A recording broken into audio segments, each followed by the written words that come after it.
Three signs spirit guides are near. What is up, Life Fam? It is David, your spiritual awakening coach, here to help you through your spiritual awakening. Not sure if your spirit guides are still near, if they're still guiding you, communicating, reassuring you, and giving you that encouragement that you need along your spiritual journey. Or maybe you're having just a little bit of trouble deciding whether something is actually a sign or your mind just playing tricks on you. In this video, I also want to bring forth some things that may have happened that you didn't realize were a sign at the time. So let's dive into three signs spirit guides are near right now. There you go. The first sign that spirit guides are near are impactful, unexpected synchronicities when you weren't actually thinking about that topic.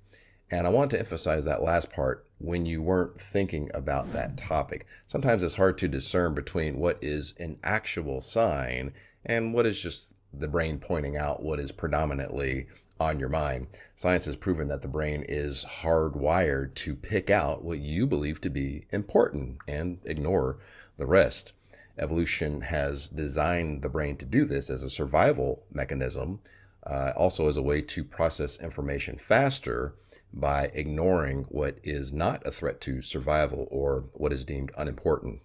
For example, if you are obnoxiously obsessing over your twin flame, then your brain is going to pick out everything that is even slightly remotely related to your twin flame because you're telling your brain that this is what's important to you right now because you're obsessing over it. So when you see a repeating number, is it really about your twin flame? Maybe, maybe not. But if that's the only thing that you can think about, then you'll make that repeating number about your twin flame, whether it is or it isn't. Similarly, for those of you who like to sign shame, for example, I'll never date a Scorpio. Your brain is going to pick out your narrative that you have about that particular sign because it believes that's what you've deemed as important or a threat to survival. Meaning, your brain is going to pick out all of the typical Scorpio behaviors and ignore all of the non-typical Scorpio behaviors, thus making your experience with that Scorpio a self-fulfilling prophecy. Your brain will even take non-Scorpio behaviors and actually turn it into typical Scorpio behaviors because you're so convinced that that's what you're going to see with that Scorpio.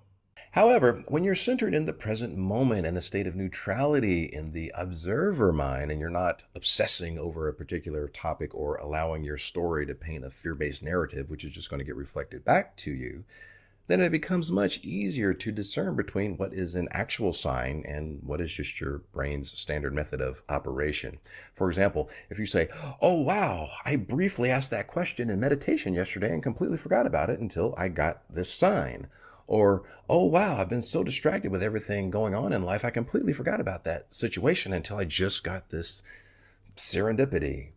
See, there's a different energy there. That is an energy of calmness, serenity, receptivity, and effortless flow. That's how you know it's from your spirit guides.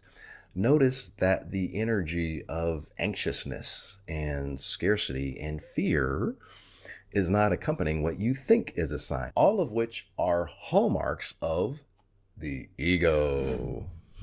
Real quick, guys, if you're finding value in the content, please click the subscribe button. Remember, every time you click the subscribe button, you're adding an extra 7 years worth of good luck onto your timeline. Also, if you need a helping hand connecting with your spirit guides, we can work together one-on-one through Zoom. Check the description below for that. We will get you your help from your team in the unseen so you can get through life with much more grace and ease. Now, on to the second sign that your spirit guides are near. The second sign that your spirit guides are near are certain people are randomly placed in your path that play a key role in getting you through a particular challenge or getting you to the next level or a higher, newer timeline. Ever notice that whenever you go through a tower moment, a scary change in life, and out of the blue, a person is put in your path that is an expert in getting you through that challenge. There are no accidents in an absolute intelligent universe, like fam. Think about how perfect the timing has to be when that person shows up, as well as how apropos for what your needs are in that moment. This may not only be your spirit guides orchestrating that meeting in perfect timing, but that pivotal person may also actually be a spirit guide by means of a soul contract. So before deciding to incarnate, before deciding to go on yet another countless adventure here in the physical, maybe you two were coordinating exactly when the other one would show up on your timeline to help you through a transitionary period. Maybe you're transitioning out of a bad marriage or a traditional career path, or maybe you were just diagnosed with a life-threatening health scare, and that person has been there, done that. They're going to help you get through it with much more grace and ease. So that soul contract is always going to be symbiotic for both of your all's growth, reassurance, and guidance. So when that key player in your timeline transition shows up, you can trust the process, get the lesson, and accept the help as you level up your timeline, because you understand that that connection was orchestrated beyond the veil. And the third sign your spirit guides are near is you see a rainbow in your darkest moment, and you instantly understand that it was meant for you, specifically because of the timing. We've all seen rainbows and they're very beautiful to look at, but do you have one or two unforgettable rainbows that showed up when you were at your lowest point or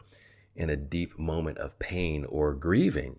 Yeah, now think about how many rainbows that you've seen and have completely forgotten. So it's those unforgettable rainbows that show up in your dark night moment. Yeah, that's a sign that your spirit guides are near, and they're letting you know that they have foresight and that everything is going to be okay. Especially if you see that rainbow right as a loved one has crossed over, you instantly understand that you didn't just lose someone, but you just gained a new spirit guide and protector. You just gained a new set of eyes on the other side of the veil. Or maybe you're on the fence, stymied with fear about whether or not to listen to your heart. Maybe you're scared to take that first step toward filing for a divorce from that abusive marriage. Or you're scared to leave that secure job that you hate so that you can start that new heart-led business. And right as you're on the fence, right in that moment of doubt, when you're not sure if you should choose your heart or choose your fear, you see that rainbow in perfect timing, giving you the understanding that if you just listen to your heart, the universe will have your back and everything will turn out just fine. And why wouldn't the universe back you up? Do you really think that the universe can express itself through and as you if you are stuck on your timeline in fear?